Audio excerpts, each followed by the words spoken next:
Welcome to pig farms Telugu official YouTube channel. ఈ ఛానల్లో కొత్తగా పిగ్ ఫార్మింగ్ చేయాలన్న రైతుల కోసం పిగ్ ఫార్మింగ్కి సంబంధించిన A to Z ఇన్ఫర్మేషన్ని 10,000 వర్తున్న సబ్జెక్ట్ ఇన్ఫర్మేషన్ని మీకు ఫ్రీగా అందించడం జరుగుతుంది. మీరు నాకు సపోర్ట్ చేయాలనుకుంటే లైక్, షేర్ అండ్ సబ్స్క్రైబ్ చేయండి. ఈరోజు టాపిక్ వచ్చేసి టర్మినాలజీ ఆఫ్ పిగ్స్ యొక్క టర్మినాలజీ. ఫస్ట్ మనకు పిగ్స్ యొక్క టర్మినాలజీ తెలియాలి. ఎందుకంటే నేను ఫ్యూచర్లో మనకు పిగ్ ఫార్మింగ్ సంబంధించిన ఇన్ఫర్మేషన్ చెప్పేటప్పుడు నేను యూజ్ చేసే టర్మినాలజీ మీకు అర్థం కావాలంటే బేసిక్గా దేన్ని ఏమని పిలుస్తారో తెలియాలి. మొగపందిని బోర్ అని పిలుస్తారు. బోర్ అంటే మొగపంది. ఏదైతే 6 months దాటి యవ్వన వయసులో ఉండి క్రాసింగ్ చేయడానికి వీలుగా ఉన్న మొగపందిని బోర్ అంటారు. సౌ అంటే ఆడపంది. అంటే అది ఆల్రెడీ క్రాసింగ్ చేయబడి ఉండొచ్చు, లేదంటే ఫస్ట్ టైం క్రాసింగ్కి సిద్ధంగా ఉండొచ్చు.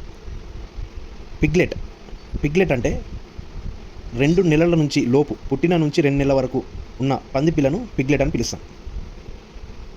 క్రీపర్ 28 days 28 రోజుల బిలో తల్లితో పాటు ఉంటుంది.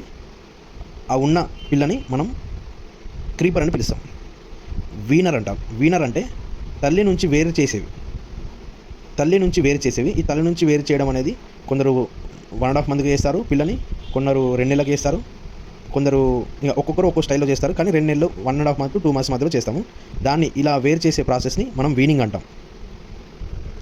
ఫారోయింగ్ సౌ అంటే పాలిచ్చే తల్లిని ఫారోయింగ్ సౌ అంటాము. దీనిలో ఫారోయింగ్ పెన్ అనే వర్డ్ కూడా యూజ్ చేస్తాం. ఫారోయింగ్ పెన్ అంటే మనం అలా తల్లి పాలు ఇచ్చే టైంలో పిల్లలు తల్లిని కలిపి ఒక కంపార్ట్మెంట్ టైప్లో దాంట్లో పెడతాం. దాన్ని ఫారోయింగ్ పెన్ అంటాం. ఈ పంది పిల్లలను పుట్టినప్పుడు ఇమీడియట్గా వీనర్ అనే ప్రాసెస్ ద్వారా తల్లి నుంచి వేరు చేస్తాము. ఇది 2 నెలల్లో జరుగుతుంది. తర్వాత 2 నుంచి 4 నెలల మధ్యలో ఉన్న పంది పిల్లలను మనం గ్రోవర్గా పిలుస్తాము. 4 నుంచి 8 నెలల వరకు అంటే మనము గ్రోవర్ స్టేజ్ నుంచి మనము 8 నెలల లోపు అమ్మేస్తాము. మనం పంది పిల్లను మనకు 6 నుంచి 8 నెలల మధ్య 100 కిలోలు వచ్చేస్తుంది. దాన్ని మనం ఫినిషర్గా పిలుస్తాం. బ్రీడింగ్ స్టాక్ అనే వర్డ్ యూజ్ చేస్తాము. బ్రీడింగ్ స్టాక్ అంటే మొగపంది, ఆడపంది మనము పిల్లలు పుట్టించడం కోసం సపరేట్గా దేన్నైతే మనము కటింగ్ చేయకుండా ఉంచుకుంటామో వాటిని బ్రీడింగ్ స్టాక్ అంటాం. క్రిబ్ రూమ్ అనే వర్డ్ ఉంటుంది. క్రిబ్ రూమ్ అంటే అప్పుడే పుట్టిన చిన్న పిల్లలకు వెచ్చదనం కోసం సపరేట్గా మనం ఒక చిన్న రూమ్గా తయారు చేసుకొని వాటికి వెచ్చదనం కోసం ఉంచుతాము. వాటిని క్రిబ్ రూమ్ అంటారు. ఫారోయింగ్ గార్డ్ అనే పదాన్ని మనం వాడతాము. తల్లి పంది పిల్లలు పుట్టిన వెంబడే పాలు తాగుతుంటూ అటు ఇటు జరిగితే పిల్లల మీద పడి పిల్లలు చనిపోయే ప్రమాదం ఉంటుంది. అలా జరగకుండా ఫారోయింగ్ గార్డ్లో ఆ తల్లి పందిని ఉంచితే పిల్లలకు ఎలాంటి ప్రమాదం జరగకుండా ఆ పాలను తాగుతాయి. దాన్ని మనం ఫారోయింగ్ గార్డ్ అంటాము. లిట్టర్ అనే వర్డ్ యూజ్ చేస్తాము. లిట్టర్ అంటే ఒక పంది పెట్టిన పిల్లల గ్రూపు. అయితే లిట్టర్ సైజ్ అనే వర్డ్ కూడా యూజ్ చేస్తాం. లిట్టర్ సైజ్ అంటే నెంబర్. ఇప్పుడు ఒక పంది 10 పిల్లలు పెట్టింది అనుకోండి, దాని లిట్టర్ సైజ్ 10 అన్నమాట. యావరేజ్ లిటర్ సైజ్ అంటాము. మన పందుల ఫామ్లో మొత్తం పందులు ఒకటి 7 పెట్టచ్చు, ఒకటి 10 పెట్టచ్చు, ఒకటి 12 పెట్టచ్చు, ఒకటి 15 పెట్టచ్చు. యావరేజ్గా వాటి అన్ని పిల్లల యావరేజ్ని మనం యావరేజ్ లిటర్ సైజ్ అంటాం. పంది హీట్కి వచ్చిందంటాము. హీట్ అంటే ఆడపంది క్రాసింగ్కి రెడీగా ఉండడం అన్నాన్ని హీట్ అంటాము. ఈస్ట్రస్ అనే వర్డ్ కూడా ఉంటుంది. ఈస్ట్రస్ అంటే పంది క్రాసింగ్కి దాని పీరియడ్స్ అయిన టైంలో క్రాసింగ్కి రెడీగా ఉన్న టైం 40 to 72 hours మధ్యలో పర్ఫెక్ట్ టైం ఉంటుంది. ఆ టైంని మనం ఈస్ట్రస్ అంటాము.